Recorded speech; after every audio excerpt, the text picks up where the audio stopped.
What's going on, guys? Welcome back to WWE Network and Chill, where I, Graham G. Matthews, break down all the original content I watch on the WWE Network and on Peacock. And today we're talking the May 10th, 2021 edition of Raw Talk. So Kevin Patrick was back in the hosting seat this week, and I love Caleb Braxton, but I also enjoy Kevin Patrick. He was gone last week as he and his wife welcomed a new-born child into the world, which is great news. So Kevin, I guess because R-Truth said last week on the show, and I think I missed this, he said that he wished he could be the godfather to Kevin's new baby. So Kevin formally asks R-Truth here. I don't know if he sounded serious. Maybe it's a joke. I hope so, because Truth has never met Kevin's wife before. He asks Truth, would you like to be the godfather to my newborn child? And Truth says yes, and there's a lot of responsibilities that come along with that, so there's a long list of things he needs to do. So Kevin gives him the option of opting out by the end of the episode if he would like. But with that, they recap the ending to Raw that saw Bobby Lashley and Drew go at it, and Braun interfere and stand tall. Kevin calls Alexa Bliss's appearance during the six-woman tag team match at the beginning of the show creepy. And meanwhile, after talking about Damian Priest versus John Morrison, R-Truth picks Damian Priest to beat The Miz at Backlash, or WrestleMania Backlash this Sunday. The first guest they welcome on is Braun Strowman, who says that he's back at the top of the food chain after kind of, dealing with Shane and now being back in the WWE title picture. He's back to where he believes he belongs. And as he told me in our interview last week, he calls this triple threat with Drew and Bobby on Sunday King Kong versus Godzilla versus the Incredible Hulk. And I even told him this. That was a great comparison because it's absolutely true. That is a great mashup of wrestlers, and that would be the exact comparison of what I would compare this match to. And it should be a good triple threat. But he also talks about how he's taken both the Claymore before and the Hurt Lock, and how someone is going to fall to that power slam, that running power slam on Sunday, and he is going to become, regardless of who he is, of who takes that finisher, he is walking out on Sunday the new WWE champion. So nice, short, and sweet from Braun here. He left within a minute or two. I enjoy intense Braun. This is the Braun we need to see more of. I thought he was great here. And R-Truth can't pick. Kevin asked him, get off the fence. Who do you think's winning this triple threat on Sunday? And because Braun was just there and he's friends with Drew and he doesn't want to be beat up by Bobby, R-Truth can't offer a prediction. He says, Drew Braun, I think is what he said. He goes, I got Drew or Braun going over, and I'm sure Bobby and MVP won't be happy to hear that.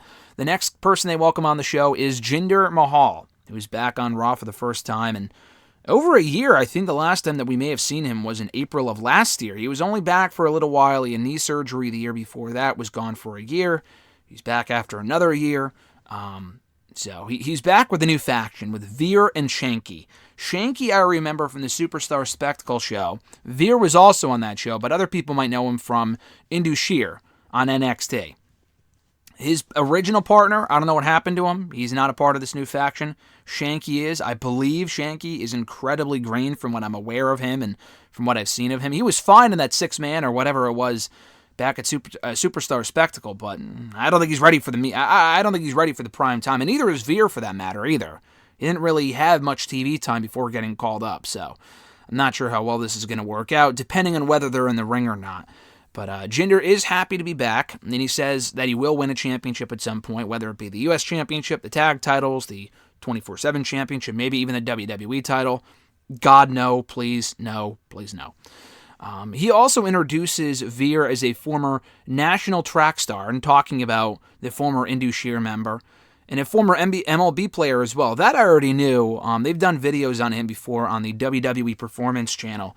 He, if you've seen it, and other people may not remember this was years ago, he was the subject of that movie, The $1 Million Arm, and I think that was the name of the competition, wasn't it, where he won that competition, and he became the first Indian player to ever play in the MLB, which was awesome. And I think he played for the Pittsburgh Pirates, I'm pretty sure. And then he transitioned over to wrestling and signed with NXT a few years ago. So that's awesome. It's cool to see him doing well and on the main roster. But again, I think he's pretty green from what I'm aware. But then he introduces Shanky, which again, I remember seeing very little of him at Superstar Super Showdown or Superstar Spectacle a few months ago.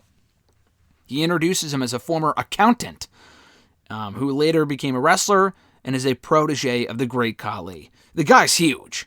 I mean, that's probably the only reason why he's on Raw, not the other guy. The guy's massive. I don't think he has any experience at all, but he's huge. So, I mean, I'm sure he's a good guy, but to be putting him on Raw at this point might be premature. But he said that while he was out injured, recapping, rehabbing the knee.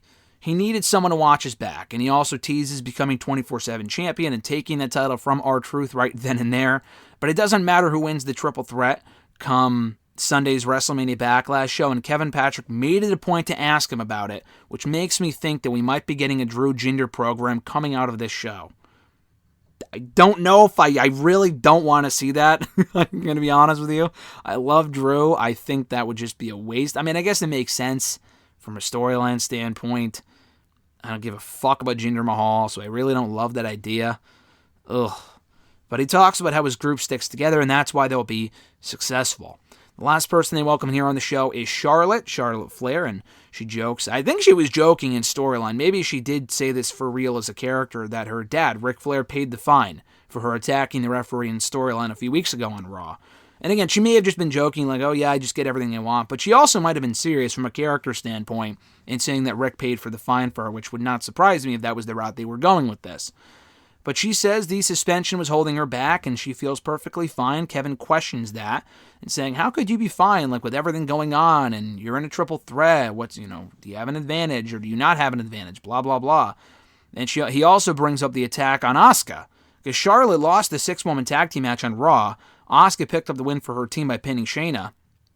Charlotte ended up attacking Asuka real quickly afterwards. So she's like, oh yeah, she had it coming.